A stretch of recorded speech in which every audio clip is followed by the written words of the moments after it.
my first term when I terminated the Iran nuclear deal, which was Barack Obama's deal. It was one of maybe the worst deal I've ever seen. It gave everything to Iran, including billions of dollars in green cash. I don't mean cash. I mean green cash flown over by airplanes. I can't to this day believe that was allowed to happen. And come to think of it, it would be a good thing for somebody to look at.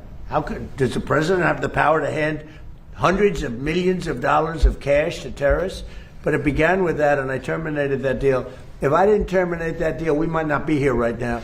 If I didn't terminate that deal, unbelievable nuclear holocaust would have taken place. And then I did it a second time when we hit them with the B-2 bombers, and we totally obliterated their potential nuclear weapon that they would have had in less than 1 month. They think 2 weeks, but in less than 1 month. And it would have been, I believe it would have been a much different world than it is right now. We have to go. We're going to a lunch, so maybe we'll take one more nice question.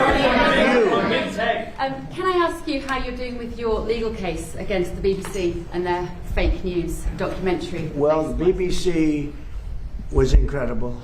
What they did is they had me speaking something I never said. And I've never seen anything quite like it. You know, CBS had that. We had the situation on 60 Minutes, and not the current owners, the past owners. The current owners, I think, are good, Ellison. But BBC took it a step further. They actually they put words in my mouth, and I said some pretty bad things. And I didn't say them. It was AI generated.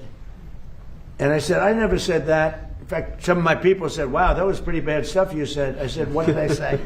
You know, I'm pretty good at this stuff. I mean, if you can go through years of these press conferences and you're a popular president of the United States that won in a landslide, that won all 7 swing states, that got record numbers of votes.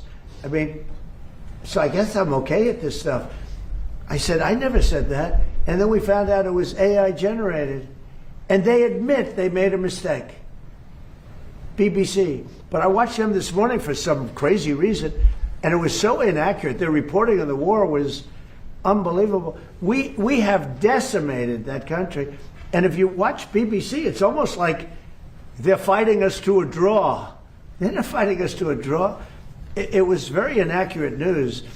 It was fake news. So I'm very proud of the term fake news because it was my term. I came up with it, but it's no longer accurate. It really is. It's corrupt, fraudulent news. It really is. It's fraudulent. It's not just fake. It's beyond fake.